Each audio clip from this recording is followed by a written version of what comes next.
Qué terrible lo que estoy escuchando, porque, a ver, usted, señor Humpire, me está diciendo que solo 3 personas pudieron darle los audios a Gorriti. Manuel González Sánchez, Conejo, Rocío Sánchez, la fiscal que tenía los audios, Sandra Castro, que tenía a cargo la interceptación, ¿no es cierto?, de Constelación, o Pablo Sánchez ya. No, no he dicho así, Milagros. He dicho que los que tenían... Uno de ellos. Los que tenían era la policía, tenía el Ministerio Público, bueno, y lo tenían ellos, ¿no? Bueno, uno de ellos pudo haber sido. Porque es copia lo que ellos han tenido, ¿no? Claro, o sea, a lo que voy es que era tan grave este material que no creo que lo haya tenido todo el mundo, ¿no? Claro. O no. Claro, lo que pasa como dice el doctor Humpire, la cuestión es que las fiscales tenían todos los originales, obviamente. Sí. Pero le dieron copia porque se sacaba la copia espejo, ¿no es cierto? Tenían copia de todo. Y de eso le entregaron, conforme al colaborador eficaz y conforme al informe de Sandra Castro, le entregaron todo a Pablo Sánchez. Y Pablo Sánchez le entregó a Gorriti, y Gorriti lo administraba conforme a quien quería perjudicar y conforme a quien quería encubrir. Entonces, lo que dice justamente Dani Humpire, ¿qué sucede? A él le daban, cuando las fiscales ya seleccionaban a quién quiero investigarlo, a Rolo, ya, a Rolo. ¿Qué hay de Rolo? Esto, ya. Esto, doctor Humpire, transcríbalo. Transcríbalo. Nada más que eso. Ya, pero el resto no ha quedado ahí. El resto han encubierto a todo a quien han querido y obviamente han manipulado también, porque primero lo sacaban a la prensa. La prensa te trituraba. Decía, por ejemplo, no sé si recuerdas que dijeron, cuando yo en una conversación con Inostroza le dije, ¿ya te entregaron tus libritos? Y dijeron que librito era un término en clave para referirse a un fajo, a un fardo de $10,000. Sí. Cuando los libros eran unos libros que habíamos publicado y que tenía, y el doctor Pires sabe que hicimos un evento sobre lavado de activos a nivel nacional que se transcribió para todas las fiscalías, a todos los departamentos, y ahí intervino justamente Inostroza, otros abogados, otros procuradores, otros jueces, y teníamos que debatir sobre ese libro, porque en ese libro publicamos todos los especialistas en lavado de activos nuestros puntos de vista, y se iba a debatir, y a eso se referían los libritos, y ya lo sacaron libritos, Plata, Tomás Gálvez, $10,000, Cutra, etcétera. Entonces, claro, cuando ya te trituraban, la fiscalía, ¿qué hacía? ¿Qué hacía Sandra Castro? Te abría investigación. ¿Ya? A usted le abrieron investigación. Ellas no podían porque yo era supremo. Pero le abrieron. Le abrían con Pablo Sánchez. A usted, Pablo Sánchez le abrió. Y mira, ¿qué hacía Pablo Sánchez? Para manipular, o sea, la verdad que yo conozco pocas personas. Es más, no conozco otra persona con un nivel de malevolencia tan alto como Pablo Sánchez. Entonces te hacía daños de la nada y sin ningún escrúpulo. Mira, en la investigación que me hacía a mí, ¿sabes qué hacía? A la persona, al testigo, digamos, lo citaba para las 11. Y a mi abogado lo citaba a las 2 de la tarde. Cuando ya iba mi abogado, ya la diligencia se había hecho.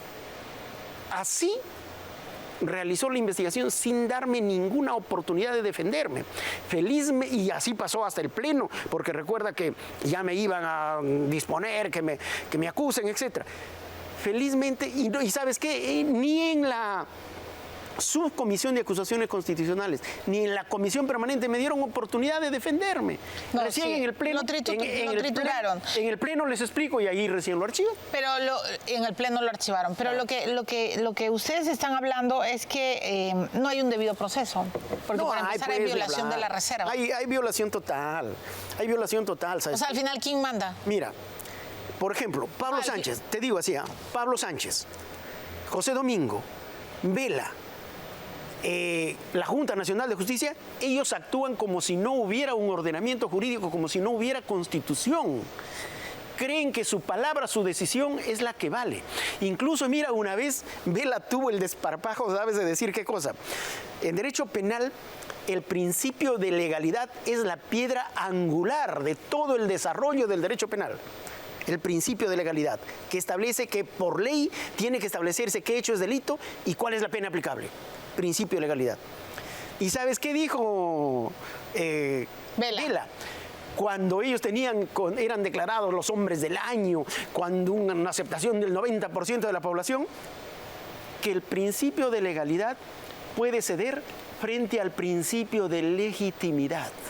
Entonces ellos, como tenían la legitimidad de la población, podían inclusive dejar de lado el principio de legalidad. No, vamos muertos. ¿Te das cuenta lo que decía? Porque no hay debido proceso. Mira cómo actuaban estos señores como si no hubiera ordenamiento jurídico, como si no hubiera constitución. Por eso es que yo en todas mis presentaciones yo le he llamado a Vela como un ignorante.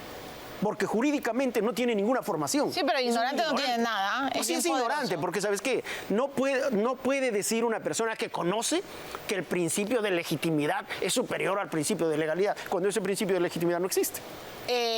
Eso refleja ignorancia. Alves, ¿quién es Gustavo Gorriti? Mira, Gustavo Gorriti lo conoces tú más que yo, porque son periodistas, están en el medio. Yo conozco algunos actos de Gustavo Gorriti que han sido publicitados por la prensa.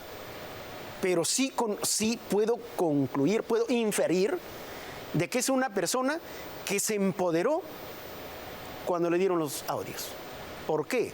Porque con eso tenía el poder de encauzar penalmente a quien quisiera y encubrir a quien quisiera. Pero también de indultar a quien quisiera, ¿no? Porque, también probablemente. Sí, porque no él, ¿no? Pero IDL sí, porque tenemos todo lo que también Contracorriente lo ha ido tratando, que es los documentos de cómo el editor general de la revista IDL, Gerardo Sarabia López de Castilla, que fue condenado a 12 años de prisión por supuestos vínculos con Sendero Luminoso, fue indultado. Bueno, ¿quieren saber qué pasó? Aquí está, luego escuchamos la opinión.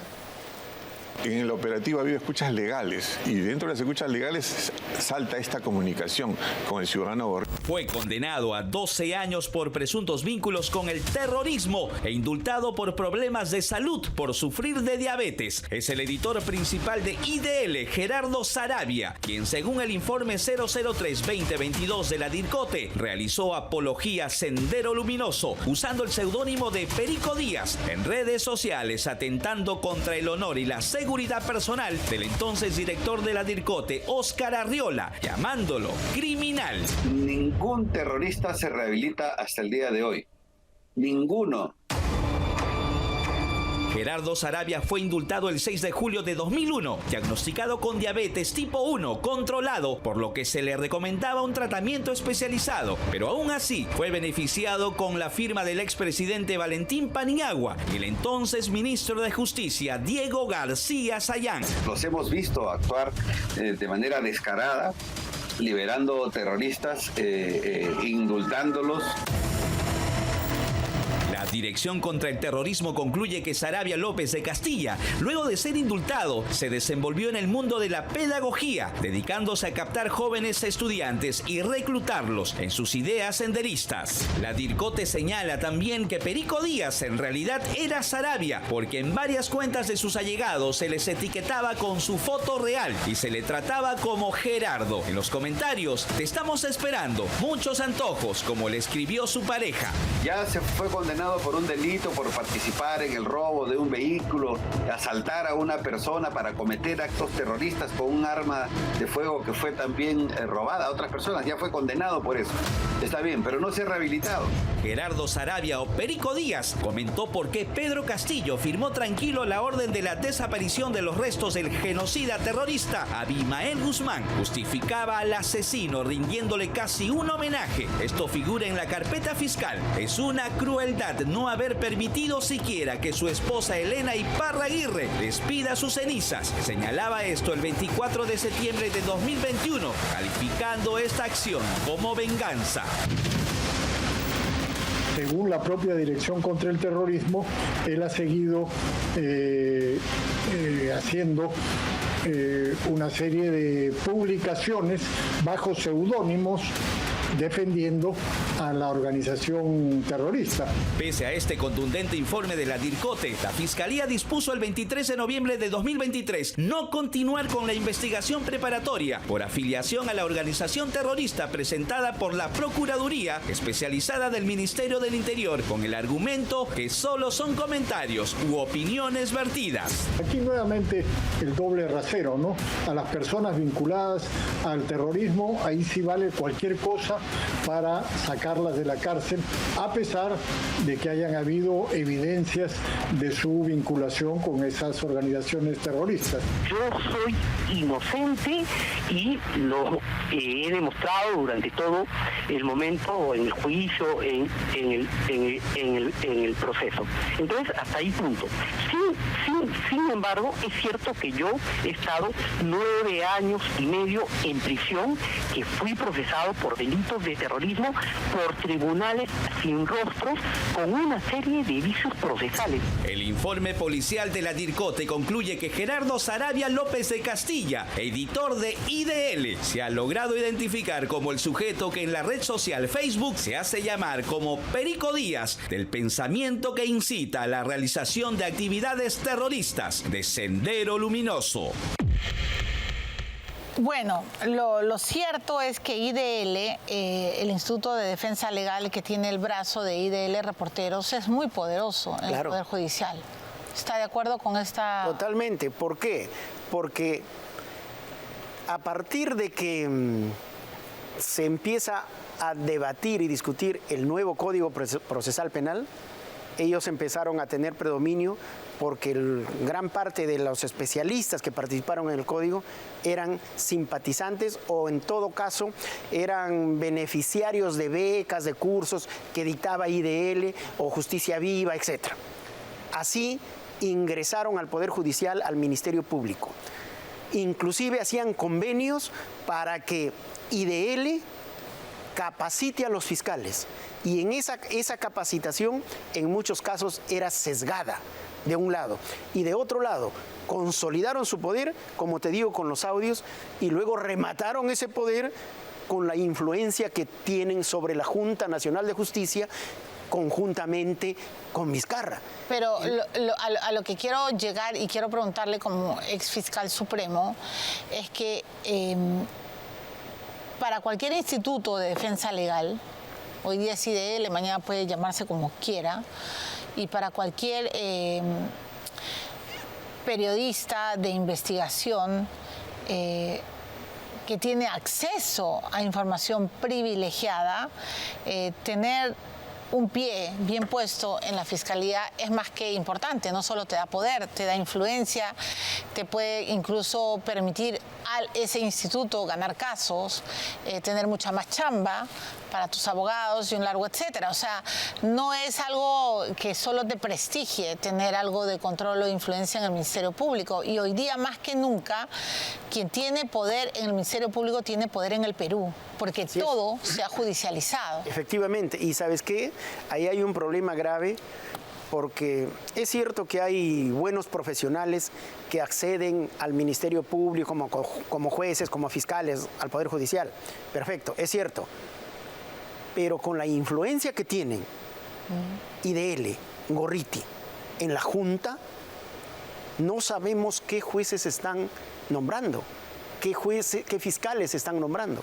Y eso es un poder que se va a mantener no solamente ahora, sino para el futuro.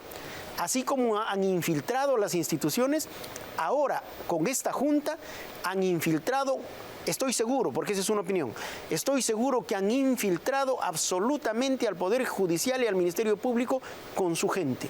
Y van a tener influencia por século seculorum. Y si tienes en tus archivos acceso a 60.000 audios, usted no los ha escuchado en su totalidad, no, pero es como una matriz, como ayer comentaba el doctor Salas, ¿no? El doctor Salas decía que en su opinión IDL maneja una matriz de información. O sea, ¿sabe Dios cuánto más tienen con el pretexto de que lo obtienen por fuentes periodísticas? Sí, ¿no? mira, Milagros, hay una alternativa que es algo decepcionante esto lo que está pasando, y es una realidad que se refleja en el Perú y que realmente a veces damos vergüenza para otros países, pero una alternativa, ¿no? Como científico forense, para evitar esto, porque el fiscal tampoco puede ser juez ni parte, porque hoy en día el fiscal tiene los peritos hasta en su misma oficina los tiene, y eso no es dable, no es viable. Entonces, para evitar eso, debe la Contraloría General de la República, que tiene la potestad, debe de armar un laboratorio forense. ¿Para qué? Para que tanto los fiscales, tanto los jueces, tanto los policías se puedan administrar por ahí la pericia, para que todo sea imparcial, o sea, para que no haya eso, que capaz tú haces esto, no. Yo lo he vivido, y no quiero decir nombre, pero yo lo he vivido, y es por eso de que yo prefiero, sé que hay muy buenos fiscales, ¿no?, entre varones y mujeres, pero también, hace un momento dijo el doctor Gálvez, pero acá en el Perú, quien hace más bulla, o quien tiene más poder, te sentencian.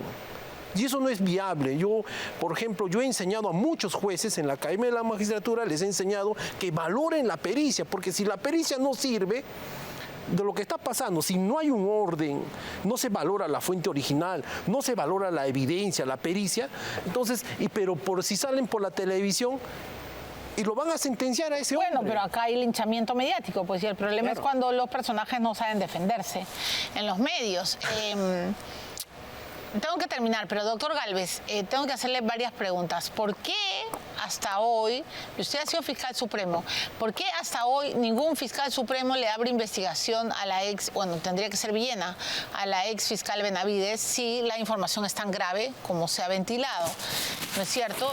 Con estos chats de Villanueva. Y segundo, ¿por qué la Fiscalía solo ha pedido una exhortación o una explicación a Pablo Sánchez sobre la llamada que le habría hecho a Rurush y que él mismo lo ha recontraconfirmado? Quiero saber su opinión como fiscal supremo. Primero, si es que el fiscal de la Nación no ha abierto investigación contra Patricia Benavides, asumo que porque todavía no tiene elementos de convicción suficientes para ello. Eso sería lo razonable. Pero le han cortado la cabeza. Eso le ha cortado la Junta, pues. Arbitrariamente, definitivamente, no estoy diciendo que sea inocente, que no, nada de eso, que se investigue y se verá. Pero la actuación de la Junta es absolutamente arbitraria, es inconstitucional. Tienen que sacarlos por eso. ¿Y por qué el Consejo de Fiscales Supremos lo ha permitido? No, es que los fiscales supremos no pueden hacer nada. Lo único que puede permitir es el Congreso. El Congreso. Ya. Eso respecto a Patricia Benavides. En cuanto a Pablo Sánchez, yo obviamente no tengo un buen concepto de él, ya lo he expresado. Pero ¿qué sucede? Tenemos que saber que tenemos un ordenamiento jurídico que tenemos que respetar para todos. ¿Y qué sucede? Esa infracción, esa falta grave que constituía la interferencia en un caso, eso ya ha prescrito. Ya no se puede hacer nada. Porque las faltas administrativas prescriben a los 4 años. Entonces eso ya no se puede hacer nada. Entonces lo que hemos denunciado ahora, solo es un saludo a la bandera. Espera. Hay delitos. Puede haber patrocinio ilegal y podría haber abuso de autoridad. Y a veces esos delitos también han prescrito. Ya no se puede hacer nada. Pero ¿sabes qué se puede hacer? ¿Y quién es el competente? Único, el Congreso. ¿Por qué? Porque esos hechos también son infracción constitucional. Y el único competente para inhabilitar, suspender, inclusive destituir por la comisión de una infracción constitucional es el Congreso. El único que puede hacer algo contra Pablo Sánchez en este momento es el Congreso. Nadie más. Pero Pablo Sánchez puede decir, pero esos delitos supuestos ya prescribieron. No, ya prescribieron, pues, pero te estoy diciendo por infracción administrativa. Es que mira, la responsabilidad es civil, penal, administrativa y política, ¿ya? Y la infracción constitucional significa una falta contra la Constitución, una responsabilidad constitucional, política. ¿Quién es el competente para determinar esa responsabilidad? En este caso, el Congreso. y la falta administrativa, digamos, la responsabilidad por infracción administrativa sigue latente, sigue vigente mientras el funcionario permanezca en el cargo. Entonces, como Pablo permanece en el cargo, pueden destituirlo, inhabilitarlo por esa infracción administrativa. No va a pero pasar el nada. Congreso, si Pero no pasa, va a pasar nada, pues. Esa es otra cosa. Ya, pero está bien que lo aclare. Judicialmente no va a pasar nada y todo va a quedar, todo va a quedar en el. El Congreso en el puede archivo hacerlo, histórico. el Congreso puede hacerlo. Ay, No, el no Congreso- sabemos qué va a pasar todavía. Del Congreso No pierdas la fe, no pierdas la fe, ten Yo esperanza. no le tengo fe al Congreso. No pierdas la fe, hay que tener fe. Tiene a Soto de Hay que presidente del tener fe y Congreso. hay que tener esperanza. Bueno, no sé, doctor Gálvez, en fin, vamos a ver qué ocurre. Yo solo soy narradora de hechos, de lo fáctico, de lo que sucede No, y lo que ha ocurrido. Tú das tus opiniones y muy importantes, no solo narras.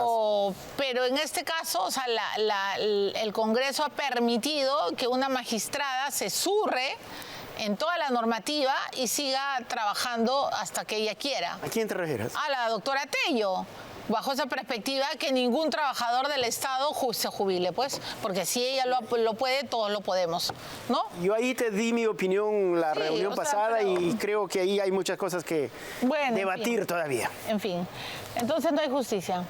Sí, solamente para mí la esperanza y corroborar hechos es mediante la ciencia forense. Parece chistoso, pero es lo único que Es lo creo. único en lo que usted cree. Sí. Y para terminar, ¿dónde está Alejandro Sánchez? Alejandro Sánchez está en Houston, Estados Unidos, todos lo Sigue ahí, sabemos. yo sé, pero Sigue ahí, está todavía detenido. ¿sigue siendo su Está en- abogado usted? Claro, en Perú, lógico. Ok. Allá tiene otro abogado, pues. ¿Y qué hace? ¿Qué hace? Está detenido. Pero, ¿Qué hace?